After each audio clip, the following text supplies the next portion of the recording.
UGC grant commission अधिनियम 2026 के लागू होते ही पूरे देश में एक कहीं ना कहीं हर्ष उल्लास और एक इस तरह की चिंगारी छूटी कि प्रत्येक व्यक्ति जो SC ST OBC का है उसे लगा कि अब हमारा भी विकास होगा और हमारी भी कोई सुनेगा। जी हाँ, यूजीसी अधिनियम 2026 समता का एक कानून था जिसमें SC ST OBC के छात्रों को, कर्मचारियों को अपनी बात कहने का और अपने शोषण के खिलाफ शिकायत करने का अधिकार दिया गया था। वहीं सुप्रीम कोर्ट में याचिका दाखिल हुई और सुप्रीम कोर्ट ने इस पर रोक लगा दी और रोक लगाते ही एक बड़ा वर्ग जो बहुजन समाज कहलाता है वो निराश के कहीं ना कहीं तरफ चला गया और उसे लगा कि अब हमारा सुनने वाला कोई नहीं है। वहीं जहां PDA की बात करते हैं सपा मुखिया अखिलेश यादव, वो भी इस मामले में चुप रहे। बसपा जो कहीं ना कहीं बहुजन समाज की जो पार्टी कही जाती है वो भी इस मामले में चुप है। वहीं एक तरफ एक ऐसा नेता है जो आज क्रांतिकारी नेता कहलाता है, युवाओं का नेता कहलाता है, चंद्रशेखर आजाद, जो लगातार यूजीसी अधिनियम 2026 को पुनः मजबूती के साथ लागू करने की हुंकार भर रहे हैं, उसकी मांग कर रहे हैं। ये बात कितनी सार्थक है, इस यूजीसी अधिनियम से कितना भला होता और कितना नुकसान है। जिस तरह से सवर्ण समाज ने कहा कि इससे उनकी जो पीढ़ियां हैं आने वाली उनको नुकसान होगा, इसी बात की चर्चा करने के लिए हमारे साथ है वरिष्ठ समाज सेवी और आगरा जाटमा पंचायत के अध्यक्ष, कई राजनीतिक पार्टियों में रहे, अपनी जिम्मेदारी बखूबी निभाने वाले रामवीर सिंह करदम जी। रामवीर सिंह करदम जी, किस तरह से देखते हैं जिस तरह से यूजीसी अधिनियम लागू हुआ, फिर सुप्रीम कोर्ट ने उस पर विराम लगा दिया, किस तरह का ये पूरा माहौल क्रिएट किया गया था और क्या थी मंशा ये?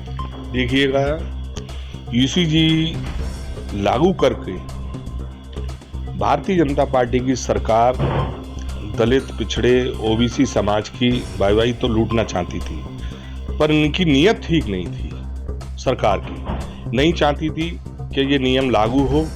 इन्होंने सिर्फ जनता को गुमराह करने के लिए, जनता की वाई लूटने के लिए इसको लागू किया गया। और वहीं सुप्रीम कोर्ट द्वारा, क्योंकि आज सुप्रीम कोर्ट और सरकार दोनों में मिली भगत है, इसलिए सरकार द्वारा सुप्रीम कोर्ट से कहकर इस मामले पर रोक लगवाई गई।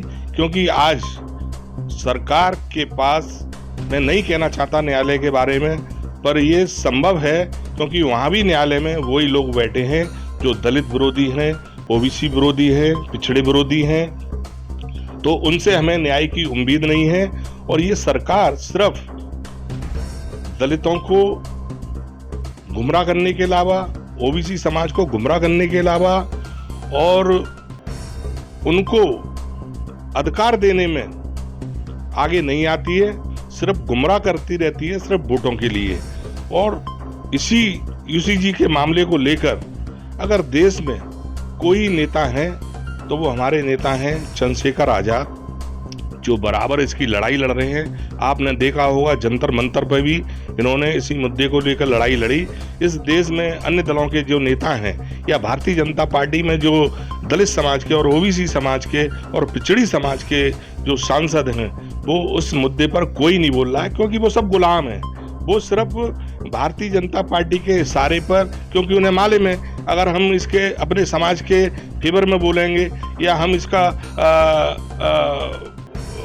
मतलब विरोध करेंगे तो हमारी टिकटें कट जाएंगी। इसलिए हमें किसी से कोई उम्मीद नहीं है, किसी भी मतलब जो अन्य दलों के जो नेता हैं, आज हमारे जो नेता हैं चंद्रशेखर आजाद जी, वो इस मुद्दे की लड़ाई को लड़ रहे हैं।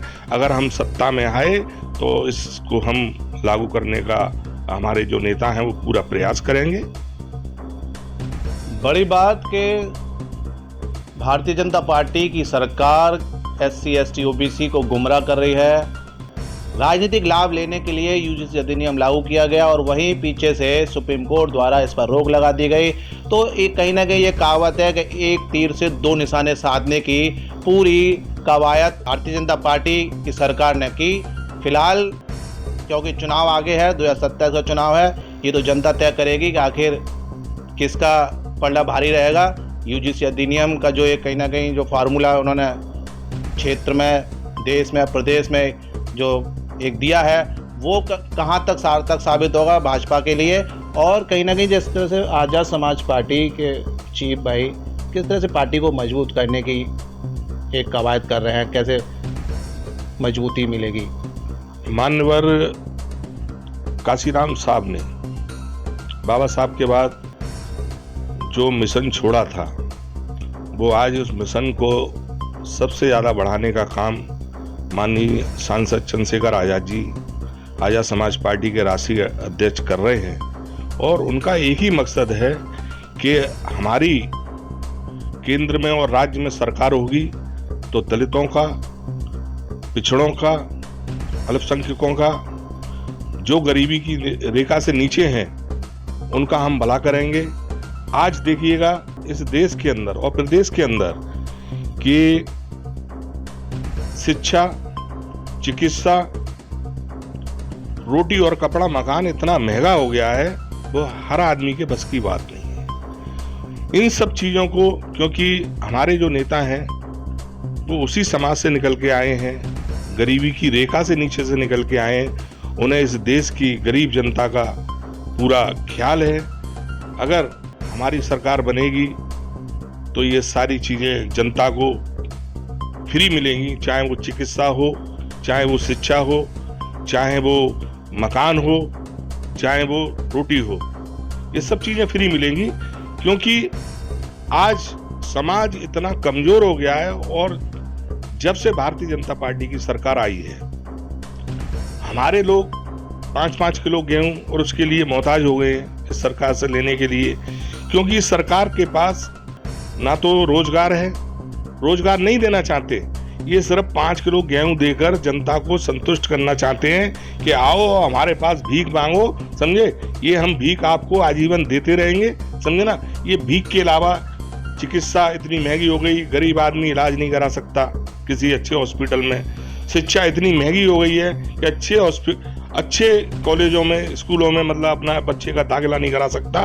तो हर तरीके से इनकी सोची समझी प्लानिंग है कि दलितों को, ओबीसी को, पिछड़ों को जितना कमजोर से कमजोर कर सकते हैं, जितना तो अंग्रेजों ने भी नहीं किया, जितना इस भारतीय जनता पार्टी की सरकार और उनके नेताओं ने किया है। ये बात सामने ये आई है कि भारतीय जनता पार्टी की सरकार आम जनमानस को गुलाम बनाना चाहती है। 5 किलो राशन पर उसको सरकार का लोभ दिखाकर, सरकार के फायदे दिखाकर वोट लेना चाहती है और उसी के बलबूते गुमराह कर सरकार में रहना चाहती है। क्योंकि जो SC ST OBC है उसके लिए शिक्षा, चिकित्सा, सुरक्षा और रोजी रोटी, जो एक कहीं जो हम सुनते थे कि चुनाव के नारे हुआ करते थे कि रोजी रोटी और मकान के, लेकिन वो आज कहीं धूमिल हैं। तो वहीं रामवीर कदम जी का ये कहना है कि जब आज़ाद समाज पार्टी की सरकार आएगी तो चिकित्सा और शिक्षा और वहीं रोजी रोटी और कपड़ा और मकान वो निःशुल्क दिया जाएगा। किसी को गुलामी की जंजीरों में नहीं जकड़ा जाएगा, किसी पर एक्स्ट्रा या अतिरिक्त प्रेशर नहीं होगा। ये कहना है आज़ाद समाज पार्टी के वरिष्ठ नेता रामवीर सिंह करदम जी का। रामवीर सिंह जी करदम की जो एक इच्छा है कि जब आज़ाद समाज पार्टी की सरकार बने तो ये जो बहुजन समाज है, SC ST OBC, उसको प्रॉपर रूप से पूरी तरीके से जो शिक्षा है और स्वास्थ्य सेवा है और रोजी रोटी है और मकान, जो सबसे बड़ी बेसिक नीड होती है, वो निःशुल्क दी जाए। अब फिलहाल देखने वाली बात ये होगी कि आज़ाद समाज पार्टी की सरकार 2027 में जब बनेगी, बहुजन समाज को जो SC ST OBC है उसको क्या मिलेगा। क्या आज़ाद समाज पार्टी की जो विचारधारा है SC ST OBC को सुरक्षा, सुविधा और रोजी रोटी, चिकित्सा और शिक्षा वो निःशुल्क मिले। तो 7 इंडिया न्यूज़ के लिए भगवान सिंह के साथ गीतम सिंह।